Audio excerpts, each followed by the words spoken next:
मित्रों, आज महाराजा अग्रसेन का भव्य प्रतिमा का अनावरण हुआ है।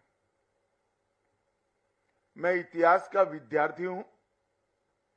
महाभारत काल से आज तक अग्रसेन जी एक अनूठे प्रकार के शासक रहे। उस जमाने में लगभग 5300 साल पहले मेरे शहर में जो आता है वो आते ही लखपति होगा और आते ही महल को प्राप्त करेगा, ऐसी नींव डाली। एक प्रकार से ऐसा कहते हैं कि उस जमाने में उनकी राजधानी में 1 लाख लोगों का निवास था और जो नया व्यक्ति वहां शरण लेता था, आता था अन्य राज्यों से, उनको 1 ईंट हर परिवार देता था तो 1 लाख ईंट मिल जाता था और 1 रुपया भी मिलता था तो 1 लाख रुपया भी मिलता था। आप 1 ईंट और 1 लाख का मूल्य आज के जमाने के हिसाब से मत करिए। मैं महाभारत काल की बात कर रहा हूं, जब रुपये को छूना ही बहुत बड़ा भाग्य होता था। उस वक्त पूरा आर्थिक व्यापार एक प्रकार से बार्टर सिस्टम से चलता था।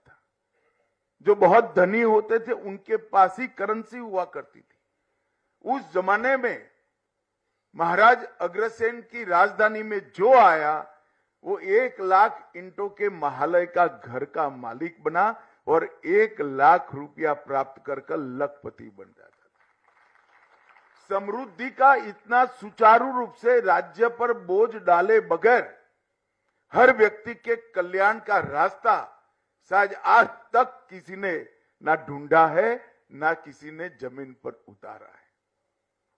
महाराजा अग्रसेन बहुत वीर योद्धा थे। महाभारत के युद्ध में भी इन्होंने हिस्सा लिया था, बड़ी युवा अवस्था में, और इन्होंने एक प्रकार से पूरे समाज की, समाज तो खैर अब बना, उस वक्त पूरा राज्य ही होगा, पूरे राज्य के संस्कारों को सिंचित करने का काम किया।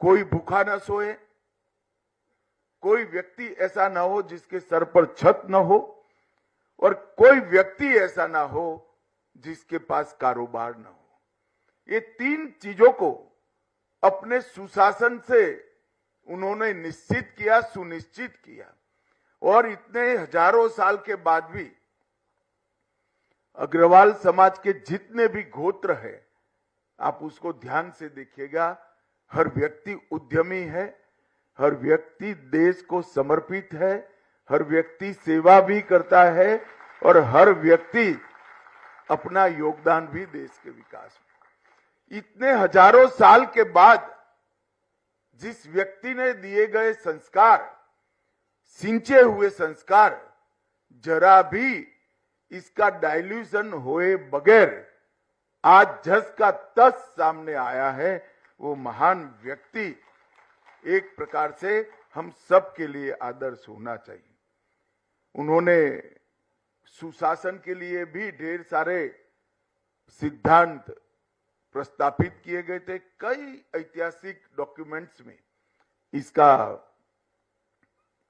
जिक्र भी मिलता है, उसको प्रस्तापित भी किया गया है। और एक प्रकार से आज नरेंद्र मोदी जी भी उसी रास्ते पर आगे बढ़ रहे हैं।